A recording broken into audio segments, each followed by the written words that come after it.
everyone. Welcome to AOL 221 Assurance of Learning podcast. Today we have a special guest. We have one of our newest members on the AOL committee, Dr. Oija Peng. Oija, how are you doing today? And can you please introduce yourself? Thank you, Mafuja, for inviting me to this podcast. I'm Wei Jiapen, and I'm an assistant professor of business analytics at Sacred Heart University. I joined Sacred Heart in 2020. My course include data visualization, applied statistics. These are my teaching area. And for my research, I do research in fintech, especially time series analysis and forecasting. I analyze different type of risks in the global asset pricing. I feel very honored to join this AOL committee as the newest member, and I feel very happy to learn more about the topics in assurance of learning. Thank you very much, Uja. We are also very lucky to have you. Thank you very much again to join the committee. I know you are our analytics expert. Your expertise, your insight will be very much valuable, not only for the analytics programs, but also for the entire committee. AOL is all about data collection, data assessments, and based on that, making some decisions to improve the learning experience for our student. So, as a new member on this committee, do you have any questions or what are the things that you want to learn more? Yes, I have multiple questions as I feel inspired to explore this. So my first question is, what programs are we assessing this semester? Very good questions. Yes, every semester we are assessing some programs. Not necessarily every program will be assessed every year, or even for a specific program, all competency goals will be assessed. This semester is a bit light. We are just assessing two of our grad programs. One is MSDM, Masters in Digital Marketing. And for that program, we are assessing two competency goals. One is on website designing, and another is on digital and media marketing. The other graduate program we are assessing this semester is the MBA. MBA is a big program, and we are assessing two major competency goals, and that are ethics and critical thinking. And we would like to convey our thanks to Professor Richard Pate, who always helped us to develop the instrument and to conduct the assessments, and that's what we are doing this semester.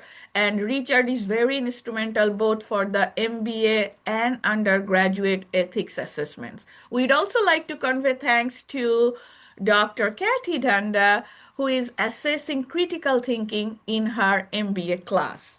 And that's our goal for this semester.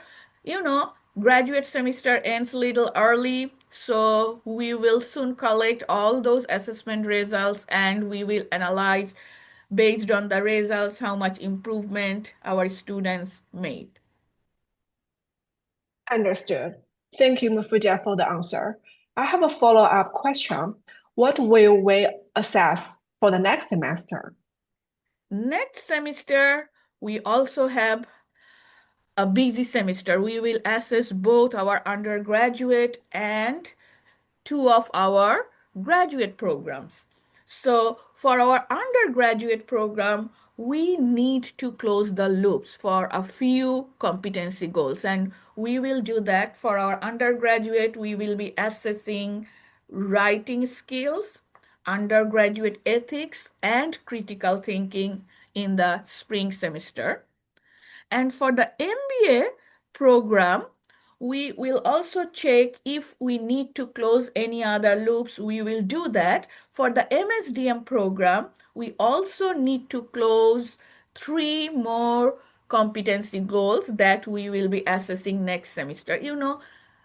Our year of record is next year, and then we will have a visit scheduled, so we really need to close the loops at least one time for every semester during this assessment cycle. So all those programs and the competency goals, those are not closed yet. We are trying our best to close them this semester and next semester. Got it.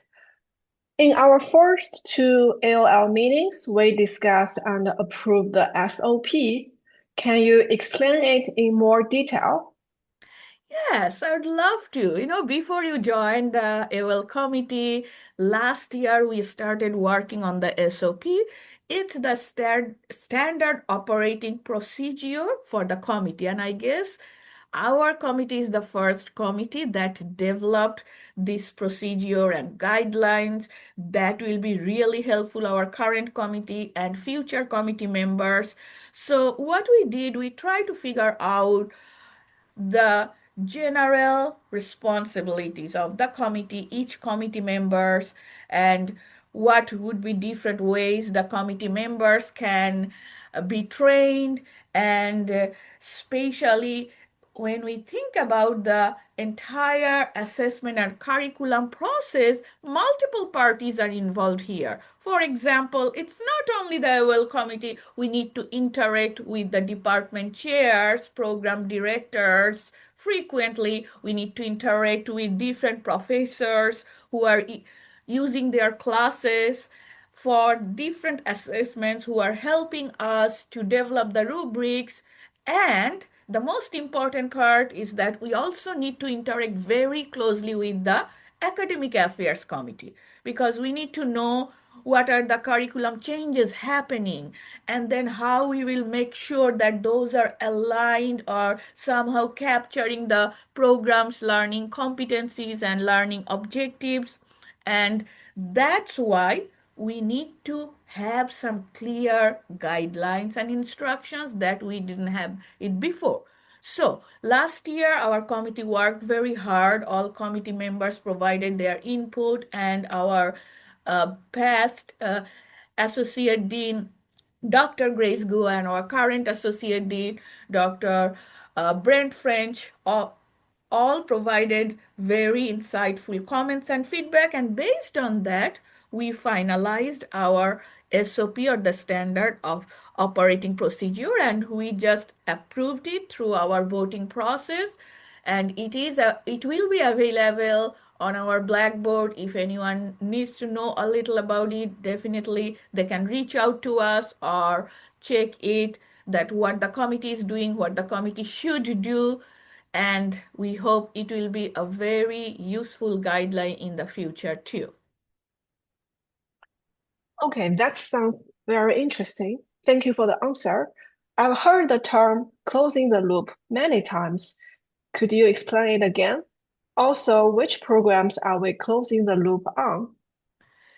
Yes, this is also one of the mostly discussed term, closing the loop. What is it? Okay, I'll explain it to you. We have our college mission. We also have our program-based specific objectives or competency goals. So during one assessment cycle, we need to open a loop, which means that based on the competency goals for each program, we need to assess our students' performance, collect the data, and then analyze the data. This is how we open a loop.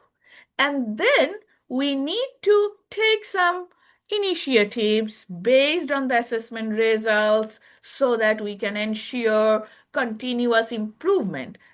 And then after taking some initiatives, it could be any process improvement, curriculum improvement, or contents or learning methods, any type of improvements that the professors and the programs will take. And then after those improvements are implemented, we do second round of assessment. And based on the second round of assessment, we compare the data, whether the student performance actually improved or changed, whether those initiatives taken by the programs were helpful. And then after the second round of collection and data interpretation, we close the loop. If you remember when you just started the program and you worked excellently with the MSBA program, and I remember one of the competency goal didn't do well. I guess it's Python or some type of coding skills. And then all of you, your faculty, especially you, I'm very thankful, and all our AOL committee, that you took some initiatives how we can improve our students' Python coding skills. And then after taking all those initiatives, when we assess the same competency goals, we found that students' scores actually improved. And that is an excellent example of closing the loop. So, the second part of your questions, what are the programs we are closing the loops? Okay, we have to make sure that every program closes their loops at least once during the assessment cycle. So, the good news is that we already closed the loops for the MSBA program, MSA program, and MS FIM program during the current cycle.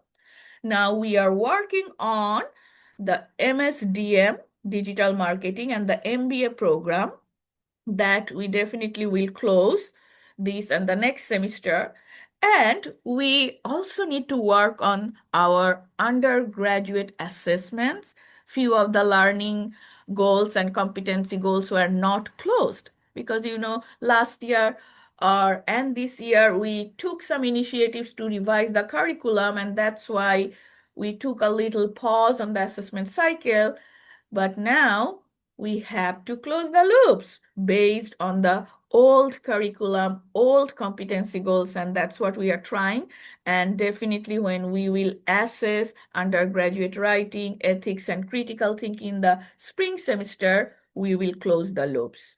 So that is all about closing the loop. And I'm sure once you will start working, you will learn more. It's a learning process.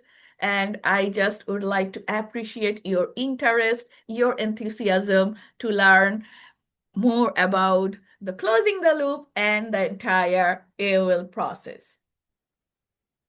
Thank you, Mafuja, for all the answers. It's really helpful for me to have a deeper understanding of this committee and the structure. Thank you again. Thank you very much, Luisa, for your time. And I'm sure it's not only you, many other faculty, no matter they are new faculty or they are faculty that working here for a while, all this information will be very, very helpful to learn more about the process. And thank you again for your contribution and for joining the